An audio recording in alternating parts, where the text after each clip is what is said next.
Shabbat Shalom, Shabbat Shalom. I'm RaphaYah. We're just about to start today's Parashot, which is the Wayakhel. Wayakhel, it's basically one of the very, very important message that we ought to hear, especially in this Shabbat. It has a lot to do with how we can bring service to our Creator, not only physically, but also spiritually too. It has to go both arenas, both realms. So let's just jump into it. If you haven't subscribed to our channel, please do so. We are literally working in a lot of productions, English and Spanish, and hopefully in the future we'll have also in Hebrew as well. So please subscribe if you haven't. Let's continue and start off with Parashat Wayakhel. Chapter 35 of Exodus all the way to 38 verse 20 is number 22 Parashat. Moshe Wayakhel, he gathered all the congregation of the sons of Israel and said to them, these are the things that Yahweh has commanded you to do.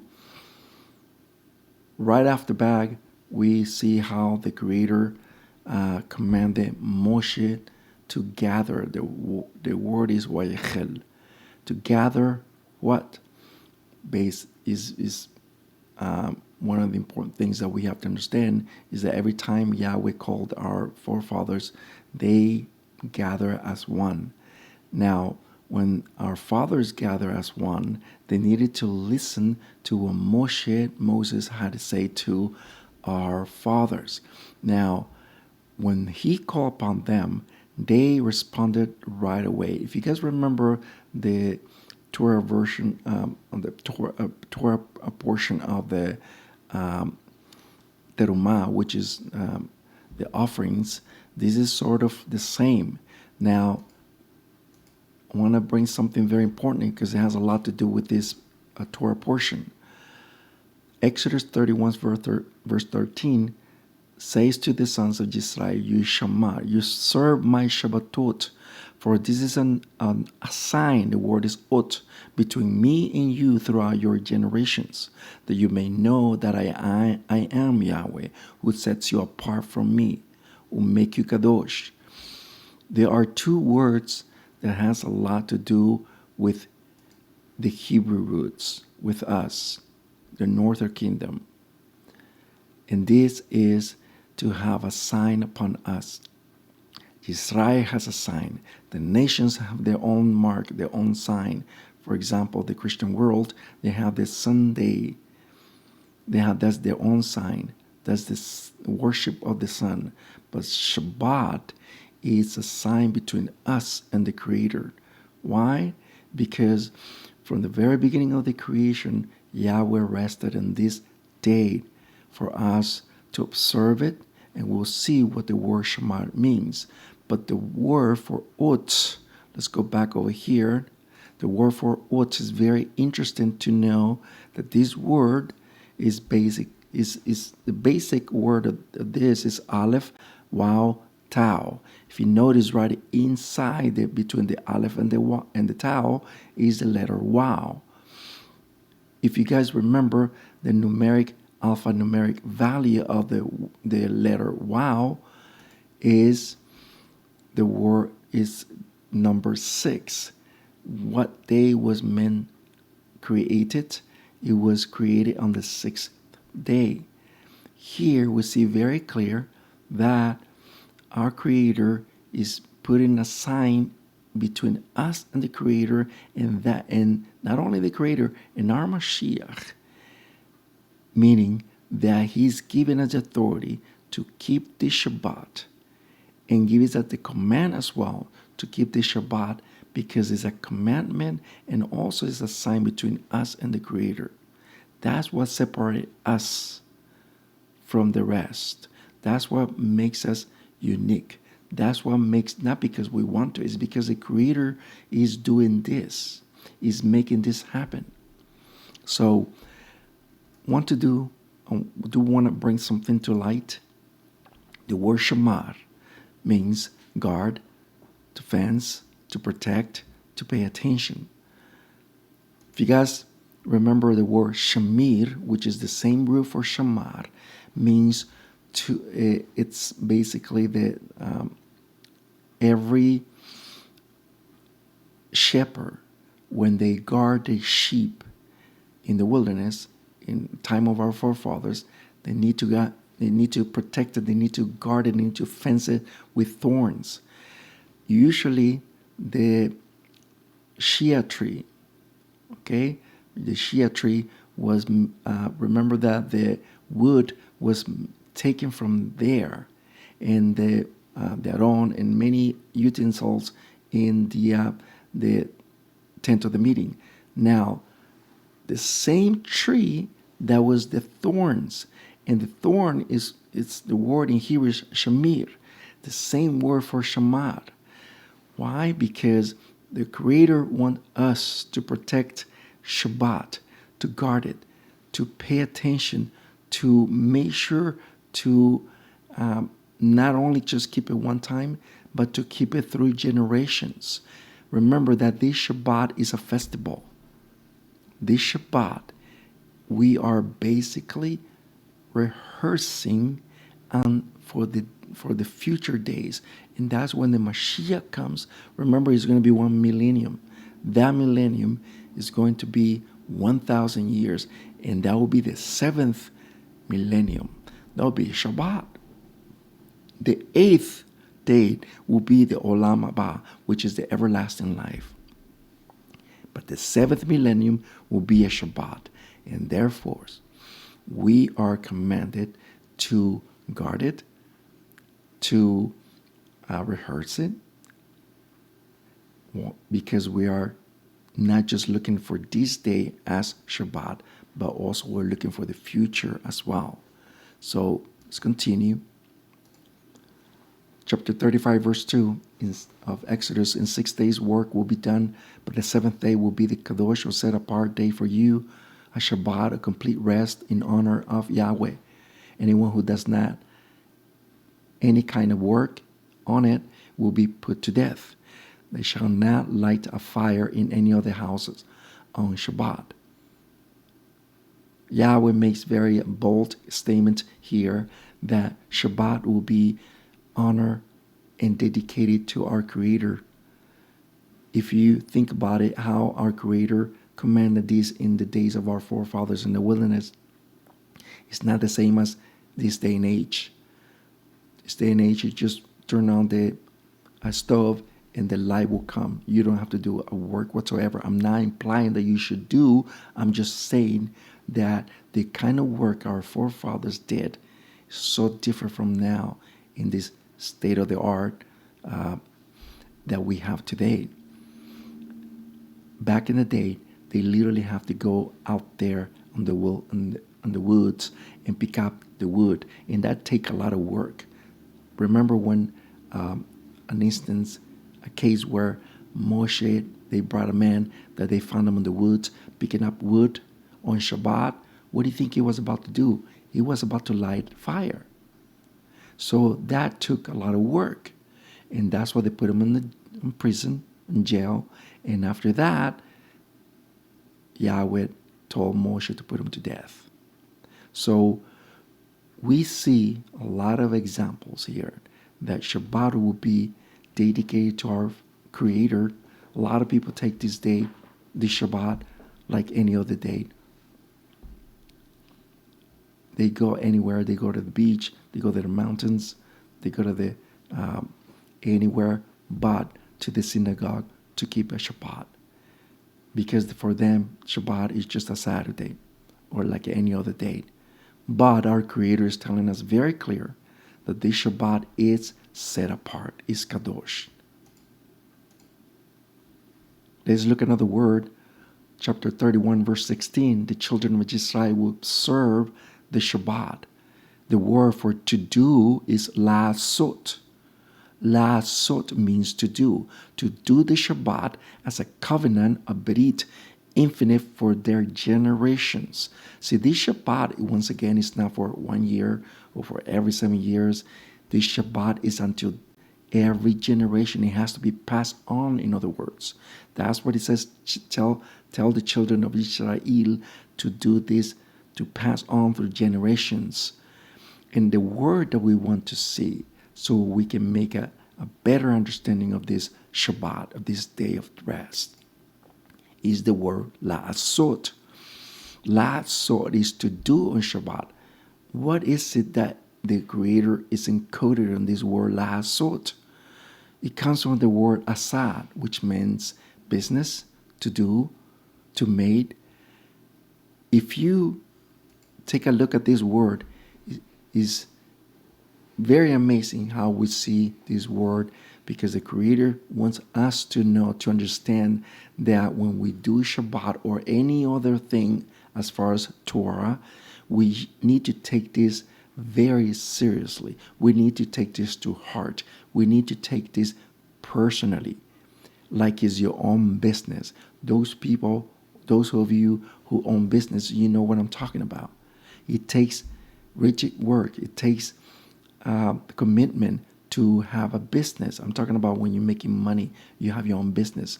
You need to open from Monday to Friday, or sometimes Monday or Sunday to Friday, whatever the case is.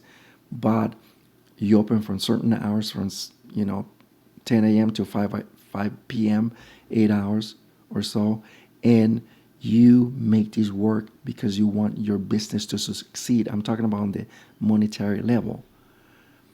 But you need to put some time on it. You need to be committed to that. And that takes some work. The same thing Yahweh said, that when we take the things of the Creator, we need to take it like it's your own business, meaning the business of Yahweh. And I'm not talking about money.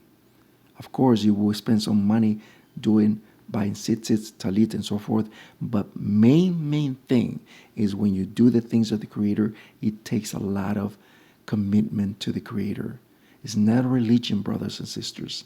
This is something that you ought to do because it's something personal. So we need to take this very, very seriously. Book of Devarim, Deuteronomy 31, verse 12.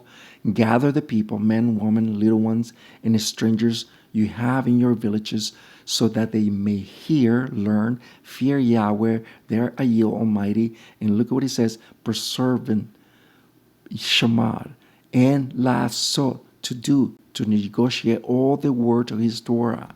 You see how the Creator says this? That we need to preserve this, and also to take it very, very serious, like is your own. Once again, all this has a lot to do in a personal level. Of course, it talks about the body of Israel, all of us. But we as individuals, we need to think for a moment that the things that we do, we don't do it for anybody else, but for Yahweh Sebaot. And that takes, once again, commitment. Exodus 35, verse 2. In 6 days work shall be done, but the seventh day will be Kadosh, or set apart day for you. A Shabbat, a complete rest in honor of Yahweh. Anyone who does not kind of a melachat or work on it will be put to death, and should not light a fire in any other houses on Shabbat. Now, I want to, we see most of this, but I do want to concentrate on this word melachat. Melachat is essentially defined as either a regular work, like whatever kind of work you do from regular days, and also their work for Yahweh. And I'm talking about physical work. Let me ask you questions, brothers. Did the Kohanim, the officials, the priests, when they did the physical work, wasn't it for Yahweh when they were sacrificing, or when they were doing this and doing that? It took physical work on Shabbat. Besides the regular days, on Shabbat they did korbanot, they did sacrifice, and they take a lot of work. But that kind of work was not a regular work, but that was the work for Yahweh. And that's what I'm saying. Melacha means not only for the regular work, but also the work for Yahweh, which is set apart. And we just want to make sure that we understand that word. 36 verse 3, they received from Moshe all the offerings that the sons of Israel have brought for the Melacha. Do you see that? Of building the Kadosh place, the set apart place. But they still kept bringing free wills offerings every morning. This is something, what I just said earlier, from Parashat Terumah offerings. This is something that we have to understand, that when we give from free will offering to the Creator, we need to do it without ulterior motive. Here we see the melacha dedicated to the place where it will be basically in a very special day, which is Abib 1. That was the commemoration of the Mishkan, of the tent of the meeting. Now, I want you to see something. 36 verse 5 of Exodus says to Moshe, the people are bringing much more than is needed. And look what is utilizing the avodah, the work of the melacha that Yahweh has ordained. Here we see two kinds of works. Avodah, which is work, a service, and the melacha, which is a physical work. These two are work. But one, the avodah, is essentially the spiritual kind of work. And the melacha is the physical work. Now, look at what it says here. Exodus 39, verse 42. The sons of Israel did all the avodah as Yahweh have commanded Moshe. This is the physical work that we are talking about. But let's look at what the avodah means. Avodah means ministry. I know what they say ministry, but we have to understand that in the Hebrew concept. It is essentially a service, a work of any kind, but dedicated to the Creator. But this one has more like a spiritual realm than the actual physical work. Let me give you an example. When we do any kind of a avodah to anything, either inside the temple or outside. For example, inside could be a prayer, okay, singing, any worship, okay, and also when you do the tzedakah, when you do the charity for those who are needed, that's another kind of avodah. And this is what we're talking about. 39 verse 43 of Exodus, Moshe saw all the melacha, all the work that there was, and exactly as Yahweh had commanded, and they have done it. And Moshe blessed them. This is something that he saw. Not only he saw the avodah, which is the spiritual service that they were creating, they were bringing up, but also the physical work that Yahweh have commanded. And that's why Moshe blessed them. And we ought to do the same thing, brothers and sisters. Today, this is required from us. It's not just learning Torah every day and do our prayers, but we need to make this an action outside. What's the point of learning the whole entire Torah from Genesis all the way to Revelation if we don't put it to action? It don't make any sense. It doesn't make any sense. We need to put this to work. Now, I want to bring this something, and this has a lot to do with creation. Chapter 2, verse 1, thus the heavens and earth and all their components were completed. On the seventh day, Yahweh completed the work of the melacha which he had made.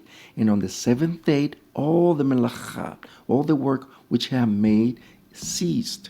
Yahweh blessed the seventh day, made a kadosh, set apart. For in it all ceased melacha work that Yahweh created to do. You see, he says 3 times the word melacha, the physical work that Yahweh did. Yahweh ceased that work. Yahweh, on that day, made it apart, set apart. And that's one of the reasons that why it is even in the 10 words, the 10 commandments, the seventh day. And also it brings up the creation. Why? The question is, why is it melacha, the work is attached to the creation? Is because when you do something, you create something. You create an open door to bring salvations to who don't know. When you do a tzedakah, when you do something outside to people who don't know any better, you bring an open door. We create an opportunity, in other words, for salvation. And that's what we're talking about. Now, I'm going to bring another subject. Let's move into a different gear. 35 verse 16 of Exodus, the Mizbeach, altar of burnt offering, it is lattice of metal, and his rods and his vessels, and the basin with its base. The word for vessel is something that we need to look at it, and the word is the word keli, which means glass, instruments, something prepared, any device. Here is dealing to something that we are very, very familiar, and that has a lot to do with our hearts, ourselves. How are we? Are we a good instrument or a bad instrument?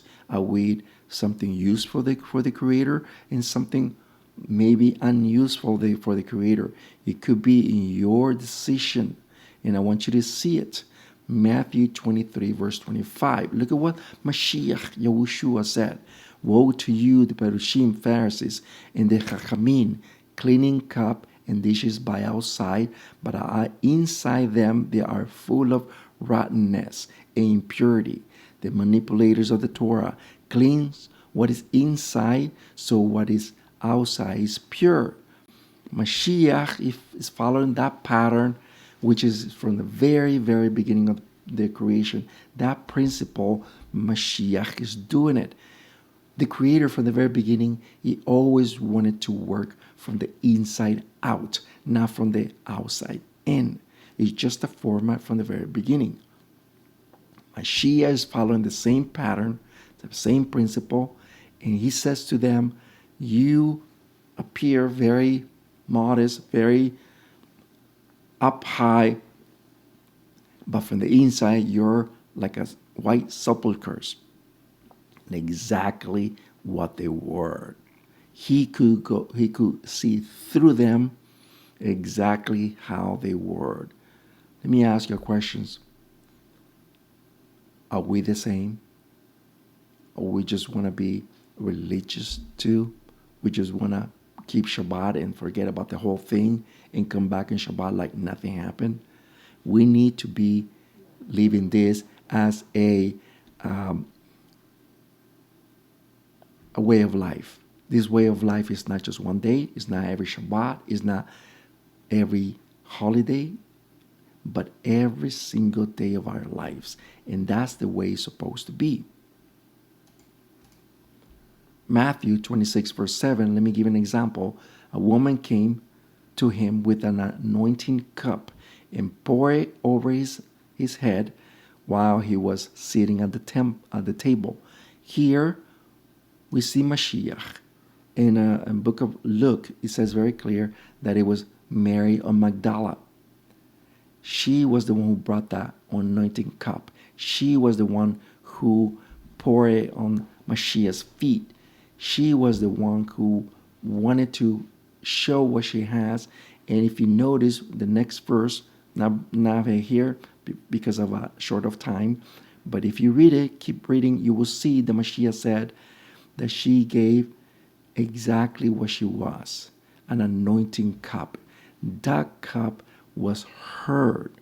That cup was exactly heard. She was that cup. Even though physically she was pouring it, but that cup represents this woman. And we ought to be the same thing, an instrument of the Creator for good, not for bad. If you notice, the rest of the people were talking bad about her. But Mashiach could see through that woman. We can't. We cannot judge people about their appearance. We don't know what they're going through. We need to see through it. that the Creator is utilizing certain people for something good, because everyone goes through a process of purification. Now let's, almost ending, 2 of Timothy 2 verse 19. However, the foundation of Yahweh is firm, sealed with these words: the master knows his own, and let all call on belonging to the master turn away from doing wickedness. We are to call upon this. We are to call from doing the opposite of wickedness, which is tzedakah, which is goodness. The world is a whirlpool, to be honest with you, a whirlpool of everything, of evilness. Peril is everywhere, but we need to maintain what we have learned. We have to maintain a steadfast in Torah, in what Mashiach is all about, but because we know better. We know all these things have to happen. We are in the end of the last era. We need to hang in there, because that's how we're going to be tested. Let's end this. 2 Timothy 2:20. In a large house there are pots and plates, not all of gold and silver, but also of wood and clay. That is, some designed for honorable use and others for dishonorable use. If a person cleanses himself of the unclean things, he will be a tool for honorable use to the master of the house, and ready for every kind of good work. All of us are called to do good. All of us are called to do Torah, to action the Torah. But it's your decision, it's your will, your free will, your choice, in other words. But, once again, every single one of us has a choice at the end of the day. Now, real quick, these are the 39 malchots are enunciated in the Mishnah 7:2. Now, these 39, I would maybe want to pause and take a number or write it down. Those are the ones that are forbidden according to the Jewish tradition. We, Ephraim, are no better. We, Ephraim, go according to what Mashiach did, which, according to the Jewish tradition, he broke a lot of laws. But according to a lot of ancient writings, not the current ones, I'm talking about Jewish writings, he kept the Torah all the time. And I do want to bring it, because I don't want you to think that I'm making it up. This Jewish brother in 1697 to 1776, his name was Yavetz R. Yaakov, and them. He said about the Mashiach, the Nazarene and his apostles observed the Shabbat and the circumcision as mentioned above. Because they were born as Jews, it is therefore a common saying of mine, not as flattering hypocrite, Yahweh forbid, for I am a faithful believer of Israel, and I know well the rest of Israel will not speak falsely, nor will their mouth contain a deceitful tongue, that the Nazarene brought a double goodness into the world. In the one hand, it is majestically strengthened the Torah of Moshe. As mentioned above, and one of our sages spoke more emphatically about the immunity of the Torah, and on the other hand, he did much good for the Gentiles. Now, let me just pause here for a moment. And you can pause this if you want, brothers and sisters. Here we see a clear testimony from our Jewish brothers that the Mashiach, it is the Mashiach of the world, the one prophesied by the ancient writings, but all the prophets. And not only that, Mashiach kept the Shabbat. Let me just bring what he said with his own words, 5:17 of Matthew. At that time, Yahushua said to his disciples, do not think that I came to annul the Torah, but to bring it to his end, to his purpose. That was the purpose of Mashiach, to fulfill it, keep reading 17, 18, 19. You will see that he never speaks against the Torah, but for the Torah. He, the Mashiach, Yeshua, he was the perfect example how we ought to keep the Torah, including Shabbat. Now, this is what, let me just end with this. This is what the Christian world came out with a lot of excuses just for the sake of not keeping Shabbat.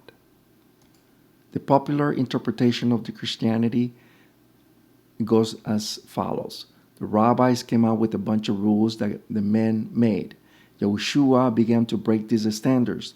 The law or the Torah was excessive regulations. Yahushua came to deliver us from them. Because of this, we no longer need Shabbat.